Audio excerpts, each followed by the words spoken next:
Our Wheel World. Who's a good boy? Oh, such a good boy. So I thought I would make a video today all about bringing a service dog, or any dog really, from Canada to the UK. So for those of you that don't know, my husband Tim has cerebral palsy and he uses a wheelchair, and he also has a service dog. Well, now we're traveling again, and this time it's a bit of a bigger trip. So in just a few days, we are headed to the UK from our home here in Toronto, Canada. And we're doing that as part of a big family reunion for Tim's family, and also because we're going to see our friends Kirsty and Luke. It's always an adventure when you travel with a wheelchair and a service dog. But I wanted to make this video today specifically to talk about what it takes to bring a dog, a service dog, from Canada to the UK. Because it's not easy, and I've been dealing with this now for 6 months. So just a few caveats. A lot of the stuff I talk about in this video would be relevant to bringing any dog from Canada to the UK for a visit. Not necessarily as a full move or importing the dog for other reasons, but just to visit. And I'll be perfectly honest with you, I don't see any point of going through what we've been through to bring your pet dog to the UK. But you may have a reason. There's also some parts that are specific to bringing a service dog. So of course we do have a reason for bringing the dog. Not only does this dog work for Tim, but their bond is really important, and we're hesitant to leave him with somebody else for 2.5 weeks for fear that his training might slip a little bit. Other important thing to note right off the bat is that this information can change. So take a look at the date that I've uploaded this, and make sure that you double check any information I give here, because honestly, stuff does change, and it can change within months. So if you're actually coming to this video for advice, make sure you double check with everybody that you can possibly double check with. I cannot guarantee that what I'm saying now is, well, I can't guarantee it's correct at all. It's my best guess. But I definitely can't guarantee that it'll be the same in 3 months. So please double check. So in order to bring this dog to the UK, first we had to go through more of the regular stuff that you do when you're booking a flight as a wheelchair user. So we are flying this time to England on Air Transat, and so far they have been really great. I called them back in September, and they were great about the wheelchair. They assured us the wheelchair could fit in the airplane. I think they were a little confused about why we were asking them so many questions about the size of the cargo door, but I explained our previous experience, and they're like, okay, nope, you definitely can fit with us. So once that was all double checked, we booked the tickets, and you actually have to call another department, like the special services department, to make sure that there are people there to assist him on and off the airplane. So hopefully that assistance is in place. And then you have to call a third place about the service dog. Service dogs are allowed to travel with you in the cabin because service dog handlers and service dogs are not supposed to be separated. If you have a dog this size that you're bringing who's not a service dog, they do have to go in a carrier underneath the plane. But for our purposes, we bring the dog into the cabin with us. So we called the seat reservation booking line, and Air Transat was actually really great because they let us book the bulkhead seats. So that's the area where you have extra leg room. Normally you have to pay for those seats, like pay extra, but they allowed us to have those seats for free so that we had extra room for Rush. They also offered, without even me asking, an extra seat for the dog, meaning that there'll be a row of 3 seats that Tim and I will have all 3 seats. Rush obviously doesn't sit on the seat, but it will mean that Rush has the floor space across of 3 seats rather than trying to jam into 2 with like an extra person on the side. Now I know that if you fly within Canada domestically, legally airlines have to offer you an extra seat for a service dog. But if you're flying internationally, they do not have to offer you an extra seat. On our flight that we originally took to Cleveland, the one from 2 years ago, we were actually allowed to fly. They refused to give us an extra seat. But Air Transat, even though they don't have to, offered us an extra seat right away, so kudos to them.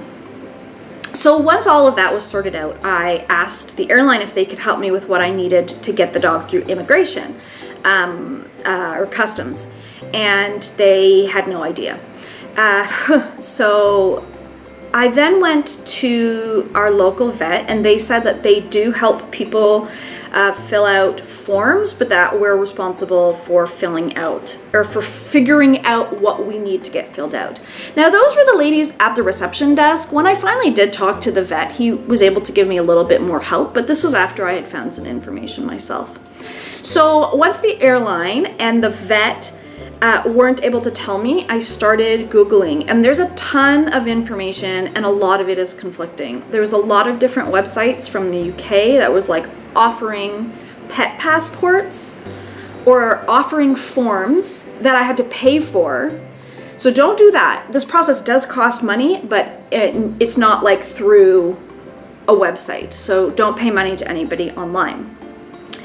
So I was really confused about that. Some of the sites said that you need to plan 6 months in advance, which started to make me feel a little bit panicky. And then I found the information that you have to get permission from the airport in the UK to bring a dog through. So I thought, okay, good, they'll help me. So we're flying to Gatwick Airport, and I called, there's like a pet office at Gatwick Airport, or yeah, a pet department or something, animal department. So I called them, and they told me that they cannot help me figure out what paperwork I need, but that I had to send that paperwork to them once I had it complete. They also wanted proof that Rush is a service dog, so I sent them a scan of his ID card and a letter that we have from the dog school that Rush comes from, kind of stating that he is a service dog and his microchip number, and that we're allowed to travel with him. They said, great, thanks very much. Good luck figuring out what paperwork you need. But remember, once it's sorted out, you have to send that to us. So I knew I needed paperwork. I knew I had to get it filled out by a vet, and that I had to send it to Gatwick Airport before arriving, but I still didn't know what paperwork I needed. Somewhere I figured out to look on the Canadian government website in their like food and drug or like something administration. Anyway, I found a website called Pet Offices. There's pet offices with the Canadian government. Who knew?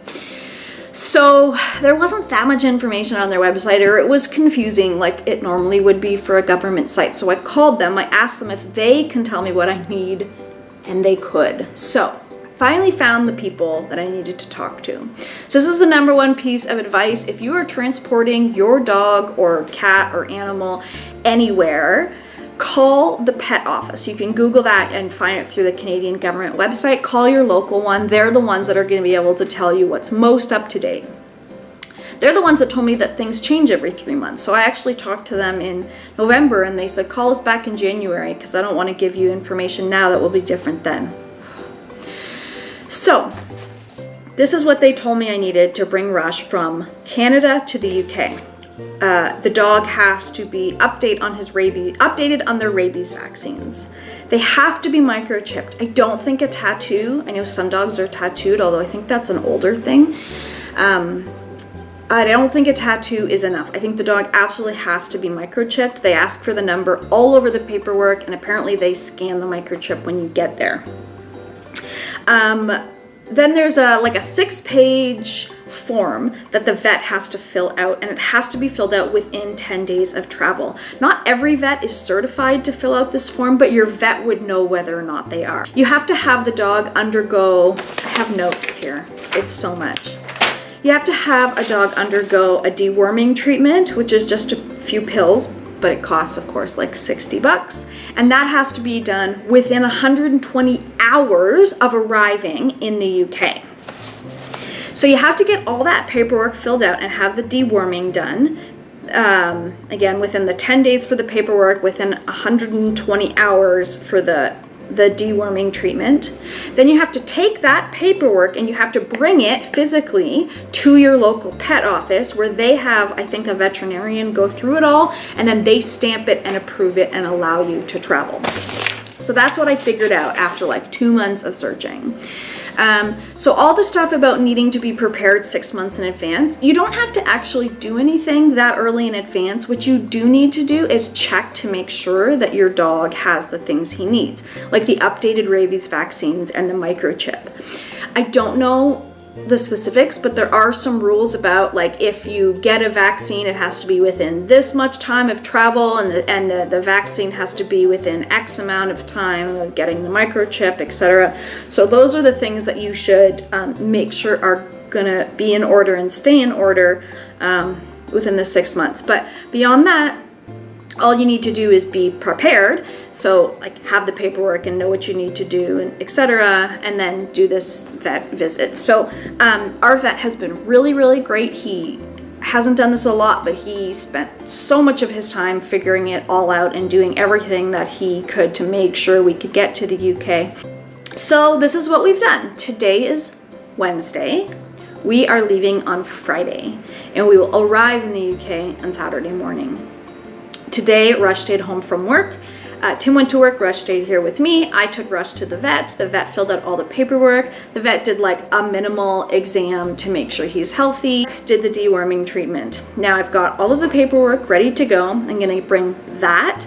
I'm gonna bring his rabies vaccine documentation, pretty much all the paperwork I have for him, in addition to the information of our flights. I don't know if they'll need that, but I'm bringing everything. So I'm bringing all of that tomorrow to the pet office to get stamped. And just a little frustrating thing, there isn't a pet office in Toronto, which is like probably what people who live in smaller towns deal with all the time when it comes to government services and such. But as a downtown Toronto lifelong resident, I'm used to having my government services available in my city. Anyway, first world problems, I guess. I don't drive either, so I've had to actually hitch a ride or beg my mom to drive me to the pet office to get this stamped. So hopefully tomorrow everything will be stamped, and then on Friday we go. And we don't go through customs till we actually land in the UK, so fingers crossed that all that works out.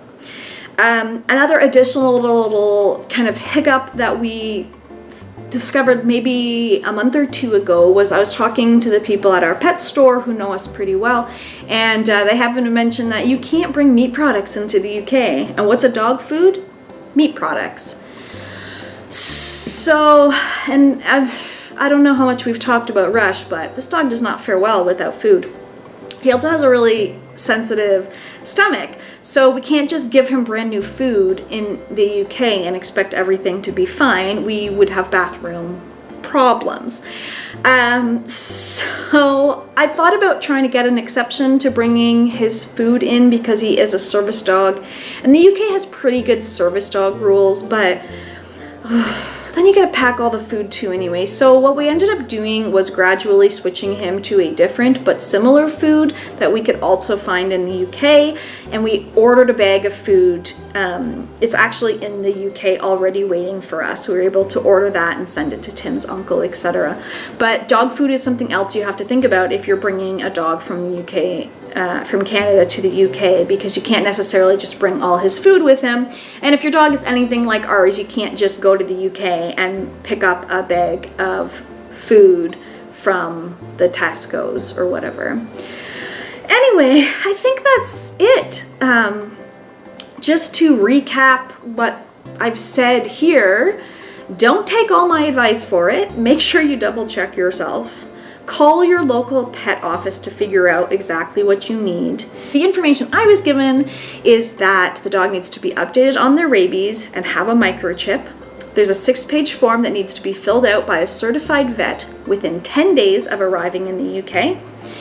And the dog needs to be given a deworming treatment within 120 hours of arriving in the UK.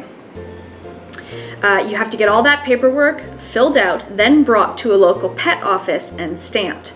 Once the pet office stamps the paperwork, I have to scan it and send it to Gatwick Airport to their pet office to make sure that the dog's allowed to travel through the airport. And then once all that's done, I take all the paperwork and I put it in a folder and I bring it to the UK and I keep my fingers crossed.